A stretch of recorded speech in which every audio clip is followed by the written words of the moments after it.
risers for red dot sights or no? I have my opinion wondering yours. I think that risers for red dot sights, like something like a 5/8 inch under an EOTech, is a fantastic option. And what we found is there may be a little bit of speed gain there on presentation from like the low ready, just because you can see your dot a little bit sooner if you do it right. We're talking small incremental gains. But what I will caution people on is using these ridiculous high mounts that exist now, where the sight is like this far above the rifle. I don't know where that came from. I have my thoughts on where it came from, but some of the mounts that are out now are extremely too high, and there's nothing to be gained there. So save your money on that and go buy some training.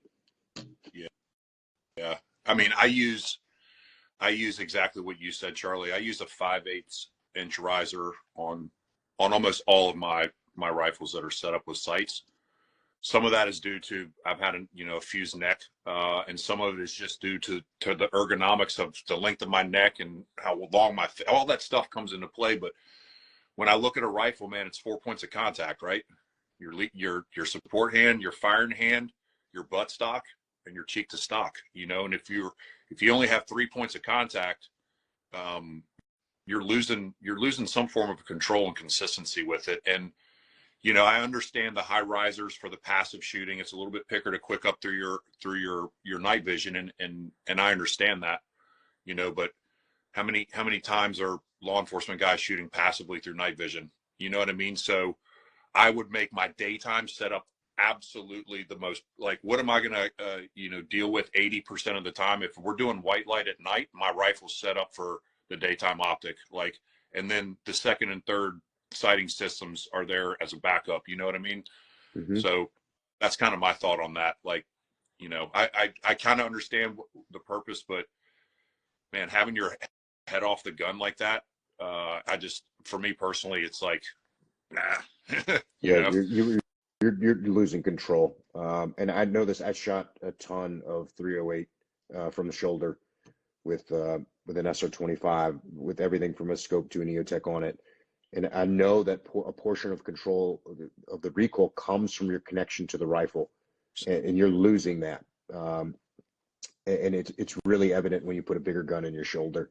So, 5/8 riser is kind of the limit of where I would raise the initial sight height. Anything other than that is an extreme overkill. And then there's somebody has the mount out that has the laser on the front.